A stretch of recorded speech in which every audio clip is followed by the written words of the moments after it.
RBI RK Hazari సిఫార్సులను ఆమోదించి government of ఇండియాకు చెప్పిందండి.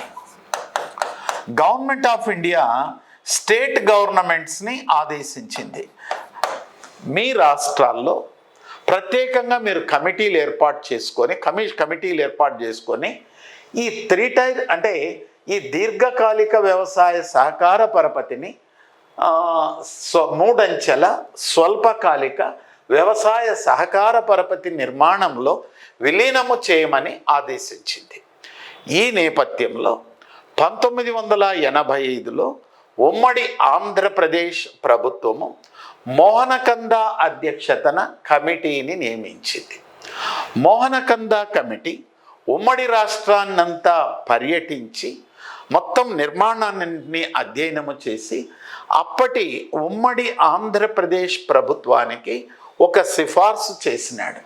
ఏమంటే దీర్ఘకాలిక వ్యవసాయ సహకార పరపతి నిర్మాణాన్ని 3 అంచెల స్వల్పకాలిక వ్యవసాయ సహకార పరపతి నిర్మాణంలో విలీనం చేస్తే బాగుంటుంది అని మోహనకంద సిఫార్సులను ఉమ్మడి ఆంధ్రప్రదేశ్ ప్రభుత్వము ఆమోదించి ఇది ఎంతవరకు సక్సెస్ అవుతుందని చెప్పేసి రాయలసీమ జిల్లాల్లో అనంతపూర్ని ఎంపిక చేసుకుంది, కోస్తాంధ్ర జిల్లాల్లో గుంటూరుని ఎంపిక చేసుకుంది, తెలంగాణ ఉమ్మడి జిల్లాల్లో నిజామాబాద్ జిల్లాని ఎంపిక చేసుకొని నిజామాబాద్, అనంతపురం మరియు గుంటూరు జిల్లాల్లో ప్రయోగాత్మకంగా దీర్ఘకాలిక వ్యవసాయ సహకార పరపతి వ్యవస్థను 3 అంచెల స్వల్పకాలిక వ్యవసాయ సహకార పరపతి నిర్మాణంలో విలీనం చేసింది. ఇది విజయవంతమైంది. మరి 1987లో మిగతా ఉమ్మడి రాష్ట్రం అంతా కూడా దీర్ఘకాలిక వ్యవసాయ సహకార పరపతి వ్యవస్థను తీసుకొని వచ్చేసి స్వల్పకాలిక వ్యవసాయ సహకార పరపతి వ్యవస్థలో విలీనం చేసినారు.